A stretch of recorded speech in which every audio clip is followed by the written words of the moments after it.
আইন আছে, বাস্তবায়ন করতে হবে দৃশ্যমানভাবে, দ্রুত, শক্তভাবে।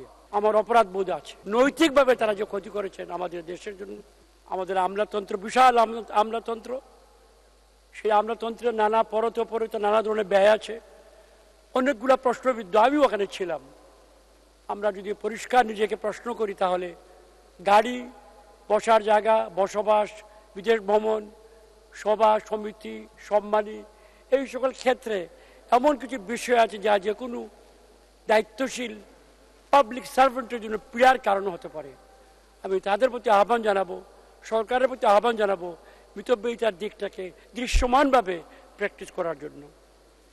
জৌলুস, অপচয় আরেকটা দিক প্রায় দেখা যায় আমাদের এখানে, যেগুলো কোনো উন্নত গণতান্ত্রিক দেশ যেখানে জবাবদিহিতা চমৎকারভাবে প্রতিষ্ঠিত, সেখানে এটা দেখা যায় না। আমি সেদিকেও সরকারের এবং আমাদের, বিশেষ করে আমাদের আমলাতন্ত্রের দৃষ্টি আকর্ষণ করব। সাম্প্রতিক কয়েকটি উদাহরণ অত্যন্ত পীড়াদায়ক আমাদের জন্য। আমি নিজে আমলাতন্ত্রে ছিলাম, আমার অপরাধ বোধ আছে।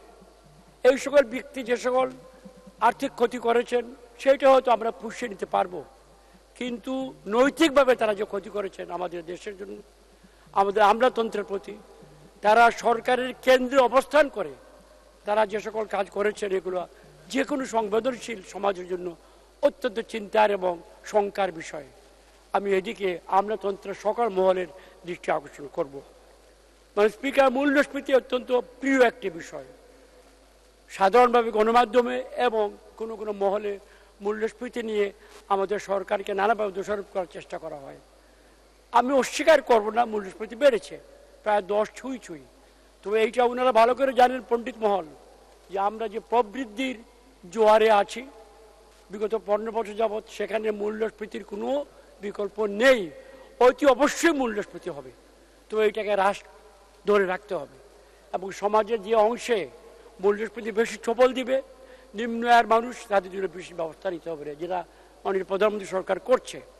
1 কোটি কার্ড, যেটা শুনছি সেদিন আমাদের বাণিজ্যমন্ত্রী মহোদয় বললেন 1.5 কোটি করবেন। এই কার্ডের মাধ্যমে এবং অন্যান্যভাবে বিভিন্ন কর্মসূচির মাধ্যমে আমরা আমাদের নিম্ন শ্রেণীর মানুষের জন্য মূল্যস্ফীতির ছোবলটা কমিয়ে আনতে পারি। সেদিকে আমরা আরও জোরদার ভূমিকা রাখব। আরেকটি বিষয় এক্সপার্টরা ভুলে যান, শুধু মূল্যস্ফীতি হচ্ছে না, মজুরিস্ফীতিও হচ্ছে। আমাদের আয়ও বাড়ছে, শুধু দাম বাড়ছে না, মূল্য বাড়ছে না, আয়ও বাড়ছে। আয়টাও দেখা উচিত। তবে হ্যাঁ, আয়টা ব্যয়ের পেছনে আছে এবং এইটাই স্বাভাবিক। এই জন্য আমাদের আরও পরিশ্রম, আরও সহিষ্ণুতা, আরও মিতব্যয়ী হওয়ার প্রয়োজন আছে বলে আমি মনে করি। এই জন্য আমি নিজে ব্যক্তিগতভাবে এইটা নিয়ে ভীত নই, তো সাবধানী অবশ্যই থাকতে হবে। এই মূল্যস্ফীতি আরেকটা ভালো দিক, অত্যন্ত ধীর লয়ের, ক্রিপিং বলা হয় ইংরেজিতে, নট লাগামহীন নয়। সকালে 10 টাকা, বিকালে 20 টাকা, এই ধরনের নয়। সুতরাং এই ধরনের মূল্যস্ফীতি অর্থনীতির পণ্ডিতেরা বলেন অত্যন্ত সহনশীল এবং এইটা অবশ্যই আমরা প্রবৃদ্ধি প্রয়োজনে গ্রহণ করতে হবে। মানে স্পিকার, আমার সময় প্রায় শেষ হয়ে আসছে। আপনি দয়া করে আগেই বলেছি, আপনি ইতিমধ্যে যে উদাহরণের পরিচয় দিয়েছেন, আমাকে 2-4 মিনিট সময় দিবেন। ধন্যবাদ। এই বাজেটের কয়েকটি, অনেক কিছু বলার আছে, কয়েকটি বিশেষ দিক আমি বলবো।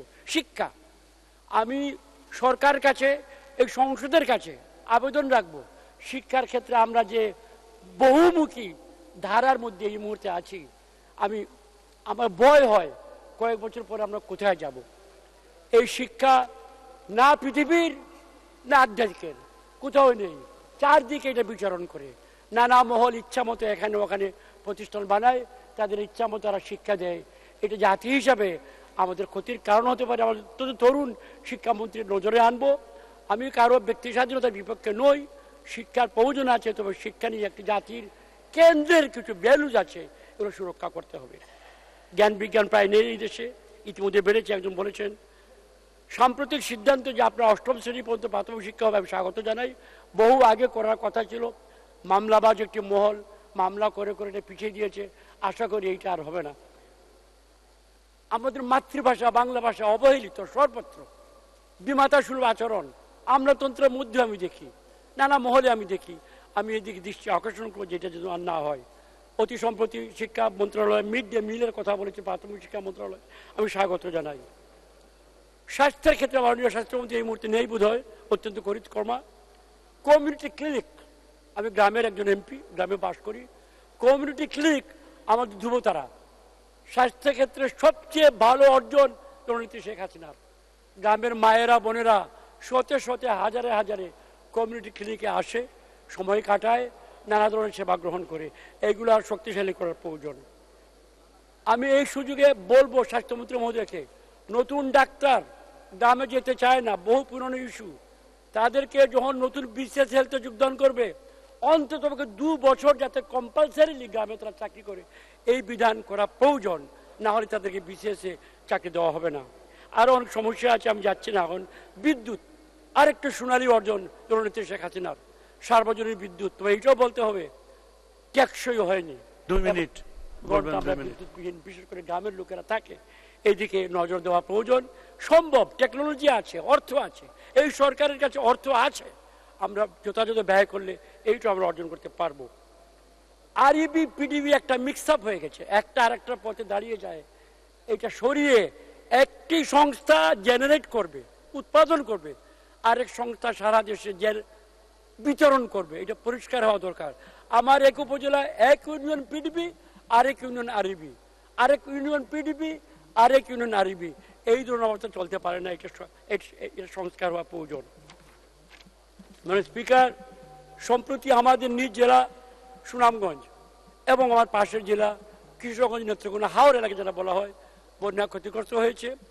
আল্লাহর অশেষ কৃপা, বন্যার পানি নেমে গেছে, কিন্তু এখন প্রচুর ক্ষতি হয়েছে গ্রামীণ রাস্তাঘাটের। এগুলো মেরামত করতে হবে। আমি এই সুবাদে প্রস্তাব রাখবো, হাওড়ে ইতিমধ্যে মাননীয় প্রধানমন্ত্রী নির্দেশ দিয়েছেন আর যেন কোনো উঁচু সড়ক না করা হয়। আশা করি এটা প্রতিপালিত হবে। মাননীয় প্রধানমন্ত্রী বলেন, কিন্তু নিম্ন মহলে অনেকে এটাকে হয় জানেন না বা অবজ্ঞা করেন। এক্সিস্টিং রোড যা আছে এই দেশে, গ্রামীণ রোড, আরো হাজার হাজার কালভার্ট তৈরি করতে হবে, না হলে আগামীতে আরো বন্যা হবে। অত্যন্ত সামান্য খরচে কালভার্ট নির্মাণ করা যায়। আমি অনুরোধ রাখবো মাননীয় এলজিআরডি মন্ত্রী মহোদয়কে যে তার সকল সড়কে তিনি নতুন করে কালভার্ট বানাবার আরো কাজ হাতে নেবেন। এই সুবাদে আরো বলবো, গ্রামের জন্য আরো অধিক পরিমাণে টিউবওয়েল এবং স্যানিটারি ইলেকট্রিক জন্য হাজার হাজার দেওয়া যায়। ইতিমধ্যে অনেক কাজ আমরা করেছি, আরো প্রচুর বাকি আছে। আমলাতন্ত্রের ব্যাপারে আমার কথা একটু আগেই বলেছি, সংস্কারের প্রয়োজন। ব্রিটিশ মানসিকতা নিয়ে স্বাধীন বাঙালি গর্ববোধ করার মতো আমলাতন্ত্র আমাদের প্রয়োজন। আমার দুর্ভাগ্য, আমি ওখানে ছিলাম, সৌভাগ্য আমি ওখানে ছিলাম, আমি গর্ববোধ করি, কিন্তু সকল মহলে এখনো সেই বার্তা যায়নি। সরকারের নেতৃত্বে এটা আমাদের সংস্কারের প্রয়োজন আছে। কোন কোন জায়গায় মানে সদস্য 1 মিনিট, অনেক কর্মকর্তা আছে, আবার অনেক জায়গায় কাজ আছে, লোক নেই। এটা সুসংহত করার প্রয়োজন, সরকার করতে পারবে। দুর্নীতি ইতিমধ্যে সারা দেশে আলোচিত হয়েছে। দুর্নীতির ব্যাপারে আমি বলবো, আইন আছে, বাস্তবায়ন করতে হবে দৃশ্যমানভাবে, দ্রুত, শক্তভাবে। গণচিন তাদের সেন্ট্রাল কমিটির সদস্য, বিশ্বাস করা যায় কি পর্যায়ের মানুষ, তাকে তিয়েনআনমেন স্কোয়ারে নিয়ে গুলি করে হত্যা করেছে, মেরেছে তারা, হত্যা নয়, বিচারের আওতায়। গণচিন পিপুল চায় না। আমাদের এই ধরনের শক্ত অবস্থান নেওয়া প্রয়োজন। এই ধরনের দুর্নীতির বিরুদ্ধে সময় এসছে দৃশ্যমানভাবে।